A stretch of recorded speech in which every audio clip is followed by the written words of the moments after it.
ہم پاکستان کے اندر اس وقت موجود ہیں، یہاں کیا ایسی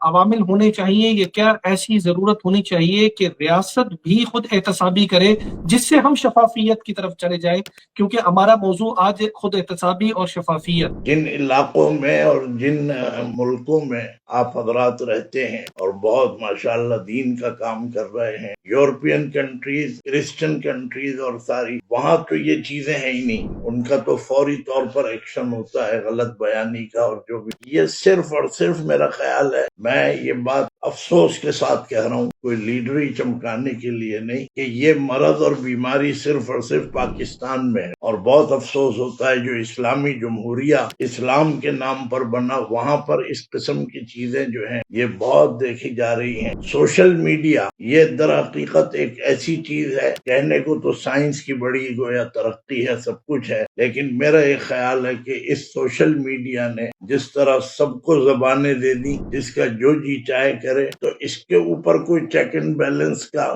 مجھے علم نہیں ہے، آپ کو زیادہ ہوگا۔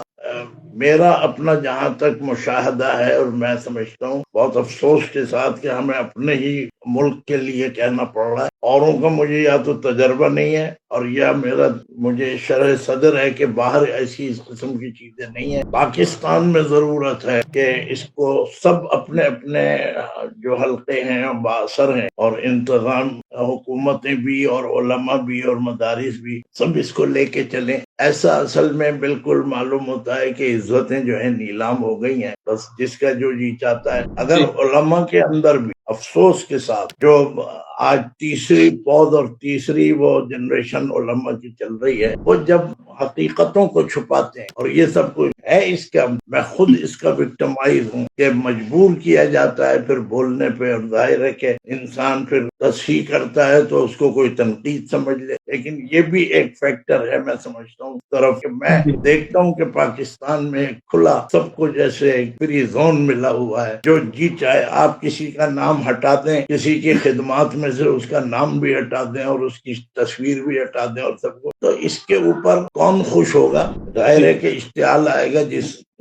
سے متعلق ہے۔ تو یہ بھی چیز میں سمجھتا ہوں کہ اس کا ذریعہ بنی ہوئی ہے کہ لوگ جو ہیں پھر جب اصلاح پر آتے ہیں، تصحیح کرنے میں بھی انسان جو ہے کہیں نہ کہیں پھسل جاتا ہے اور اسی میں تنقیدیں بھی ہوتی ہیں۔ بہرحال آپ کا سوال جو ہے بڑا ویلڈ ہے، میں سمجھتا ہوں کہ اس طرف پاکستان میں کوئی طاقت ایسی ہو، قوت نافذہ ایسی ہو کہ جو اس کو کنٹرول کر سکے۔ یہاں پہ بالکل ہر شخص سمجھتا ہے کہ بس آپ سوشل میڈیا پہ کہہ دیں کوئی آپ کا نہ پتہ جانتا ہے، نہ کوئی آپ کا ایڈریس جانتا ہے، تو اس وجہ سے بھی یہ چیزیں آج ہمیں نظر آ رہی ہیں۔ سوشل میڈیا پر سب سے قدیم اور سب سے ریلائبل برانڈ درسقرآن.com